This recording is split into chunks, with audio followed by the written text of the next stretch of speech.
आज बनाएंगे हम ये वाली रेसिपी। एकदम खाने में बहुत टेस्टी होती है, बेहद स्वादिष्ट होती है और एकदम हेल्दी भी है। बच्चे बड़े सभी को पसंद आने वाली है। चाहे आप इवनिंग में खाइए, चाहे मॉर्निंग में खाइए, चाहे लंच में ले जाइए। तो इसको देखते हैं कैसे बनाते हैं। तो सबसे पहले मैंने पालक को लिया और पालक को अच्छे से मैंने धुल लिया इसको। अब धुल के क्या करना है, इस पालक को हम थोड़ा सा रफली काट लेते हैं। बस मोटा मोटा हमको काट लेना है, जिससे ये मोटे पार्ट है ना वो रेसे से ना रह जाएं। तो इसलिए हम इसको काट लेते हैं। और देखिए मैंने रफली काट लिया है। अब इसमें क्या करेंगे, थोड़ा सा करेंगे हम पानी ऐड। बहुत थोड़ा सा करना है, आधे से भी आधे गिलास। तो इसमें हमने थोड़ा सा पानी ऐड कर दिया। अब इसको हम रख देते हैं ढक के गैस पे। तो इसको थोड़ी देर हम पकने देते हैं। तब तक हम ये आटा तैयार कर लेते हैं। आटे में मैंने थोड़ा सा अजवाइन ली, अजवाइन को हाथ से क्रश करके डाला है। और इसमें डालेंगे थोड़ा सा हम हींग और टेस्ट के अकॉर्डिंग डालेंगे थोड़ा सा हम नमक। तो लगभग मेरे ये 4-5 पीस बन के तैयार होंगे, तो उसी हिसाब से मैंने आटा लिया है। तो 2 मेंबर के लिए काफ़ी है। तो आटे को हम अच्छे से लगा लेते हैं, जैसे नॉर्मल रोटी का हम आटा रोटी या पराठे का लगा के तैयार करते हैं। तो आटा हमारा देखिए, बिल्कुल आप देख पा रहे होंगे, बिल्कुल सॉफ्ट आटा लग के तैयार हो गया है। और जब तक हमने आटा मला तब तक हमने देखा हमारा पालक भी तैयार हो गया। तो इतना ही बॉईल करना है। आप देख पा रहे होंगे बिल्कुल सॉफ्ट हो गया है। अब करना क्या है, एक छन्नी लेंगे और छन्नी में इस पालक को सारा जो एक्स्ट्रा पानी है वो निकाल देंगे। और निचोड़ने के लिए हम इसको छोड़ देंगे। निचोड़ेगा भी और प्लस ये ठंडा भी हो जाएगा। तो देखिए इसको छोड़ देते हैं, पानी को हटा दिया। देखिए ठंडा हो चुका है। अब क्या करना है, सबसे पहले हमने इसको पालक को हाथ में लेके और इसको अच्छे से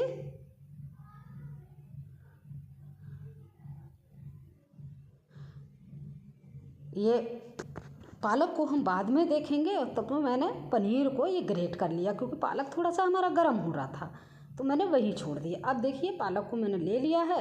अब हाथ से इसको हम निचोड़ लेते हैं। जितना भी एक्स्ट्रा पानी है वो हम इसको निकाल देते हैं बिल्कुल भी। पीछे मैंने गलत बोल दिया था, उसके लिए सॉरी। तो देखिए ये वाला प्रोसेस यहाँ करना है। और पालक को देखिए हमने थोड़ा हाथों से तोड़ भी लिया और अलग अलग कर लिया। तो इसको अब आगे चलते हैं और हम ले लेते हैं एक पैन में इस मसाले को अभी तैयार करते हैं। तो थोड़ा सा मैंने हींग डाल दी और हींग के बाद थोड़ी सी मैंने हरी मिर्च डाल दी काट के। थोड़ा सा पतली पतली काटी थी हमने बारीक बारीक। और थोड़ा सा मैंने डाल दिया अदरक को ग्रेट करके। अदरक का टेस्ट भी बहुत अच्छा आता है। तो मैंने एक बड़ा प्याज इसको मोटा मोटा थोड़ा सा बारीक इस तरह से मैंने काट के तैयार कर लिया था। तो इनको सभी को हम अच्छे से भून लेते हैं। और भूनने के बाद अब डाल देते हैं जो हमने पनीर लिया था ना ग्रेट करके उसको। और पनीर के बाद अब डालेंगे हम उसमें जो पालक हमने लिया था, पालक को हम डाल देते हैं। और पालक के बाद हम डालेंगे थोड़ी सी लाल मिर्च का ध्यान रखेंगे, हरी भी डालिए। और थोड़ी सी हम डाल देते हैं काली मिर्च का पाउडर और टेस्ट के अकॉर्डिंग डाल देते हैं नमक। अब इनको सभी को मिक्स कर देते हैं। मिक्स करने के बाद भाई धनिया के बिना तो कोई रेसिपी अच्छी लगती नहीं है। तो लास्ट में हम थोड़ा भूनने के बाद इसमें डाल देते हैं हरा धनिया। लगभग 1 मिनट के करीब भूनेंगे और उसके बाद हम हरा धनिया डाल के और इसको भी हम लगभग आधा मिनट तक भून लेते हैं अच्छे से। तो भूनने के बाद देखिए हमारे एकदम मिक्सचर मसाला तैयार हो गया है। तो इसको हम रेस्ट के लिए छोड़ देते हैं। मैंने छोड़ा था 10 मिनट के रेस्ट के लिए। रेस्ट का मतलब ठंडा हो जाए। अब ले लिया है हमने जो आटा मल के रखा था ना, उसको ले लिया। अब आटे को हम अच्छे से रगड़ के एक लोई तोड़ लेते हैं, जैसे नॉर्मल रोटी की होती है। थोड़ी सी हम बड़ी रखेंगे रोटी से। तो इसी तरह से हम लोई को बना लेते हैं और इनको देखते हैं कैसे तैयार करते हैं। तो लोई को मैंने ले लिया है देखिए। और इस पर लगा लेंगे थोड़ा सा हम सूखा आटा। और सूखा आटा लगाने के बाद हम जैसे रोटी बेलते हैं पतली सी बिल्कुल, वैसे ही हमको बेल के ये तैयार करना है। तो ले लेते हैं बेलन और बेलते हैं इसको। तो आप देखेंगे मैं अभी मोटाई दिखाऊंगी कितनी मोटी रखनी है, बहुत ज़्यादा मोटी नहीं रखनी है।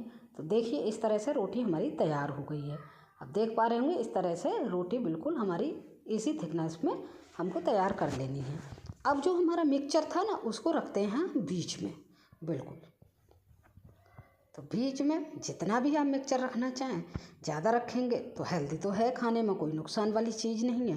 तो इस तरह से हम मिक्सचर को रख देंगे और हाथों से इसको सेट कर लेंगे चौकोर के रूप में।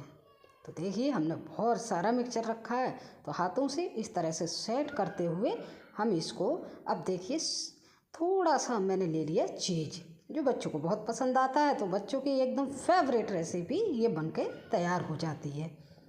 तो हमने डाल दिया थोड़ा सा चीज़, बहुत ज़्यादा चीज़ यूज नहीं किया है क्योंकि हमें हेल्दी बनाना है। तो देखिए अब हमने एक साइड से मोड़ लिया पहले, और इसी तरह से हम दूसरे साइड से मोड़ लेते हैं। दूसरी साइड से मोड़ने के बाद हम इधर दूसरी साइड से मोड़ लेते हैं। तो एक लिफाफा की तरह हम इसको शेप दे देते हैं। तो इसको हम बोल सकते हैं पराठा, लिफाफा पराठा। तो देखिए एकदम हमारा लिफाफा पराठा बनकर तैयार हो गया है। अब चलते हैं हम तवा की तरफ। तो इसी तरह से सभी को हम तैयार कर लेंगे। अब तवा पे हमने थोड़ा सा ऑयल लगा लिया और इसको सिकने के लिए रख दिया। तब तक हम क्या करेंगे, ये सिक रहा है तब तक हम दूसरा भी तैयार कर लेते हैं, क्योंकि दूसरा इसलिए कर रहे हैं हमारे तवा पे जगह बच रही है, तो दूसरा भी हमारे इसके साथ साथ सिक जाएगा। पहले मैंने ऑयल लगा दिया थोड़ा सा, ऑयल लगाने के बाद देखिए दूसरे को भी हम तैयार करके इसी पे सेट कर लेते हैं। तो एक साथ हमारे 2 बन के तैयार हो जाएंगे। अब उलटते पुलटते अच्छे से हम इनको खूब ब्राउन होने तक सेंक लेते हैं, जैसे नॉर्मल पराठा सेंकते हैं।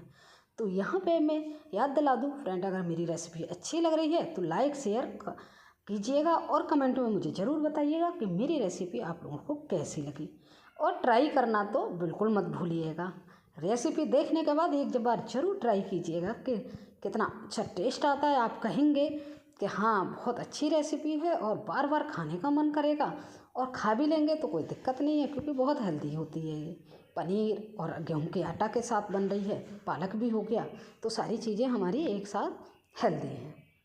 तो देखिए इसको, अब हमारे किनारे रह गए थे ना, तो हमने खड़ा करके इनको सेंक लिया। खड़ा करने के बाद अब इनको उलटते पुलटते ब्राउन होने तक हम सेंक के बिल्कुल रेडी कर लेते। देखिए हमारी ये लिफाफा पराठा बन के तैयार हो गया है, सिक गया है। तो अब इसको हम देख लेते हैं काटने के बाद हमारा टेक्सचर कैसा आता है, क्योंकि मन कर रहा है ना काट के देखिए कि अंदर कैसा लग रहा है। तो हम इसको काट के देख लेते हैं। काटने के बाद तो एकदम खाने का मन करेगा आपको देखते ही। तो इस रेसिपी को बनाइए और खाइए और एंजॉय करिए।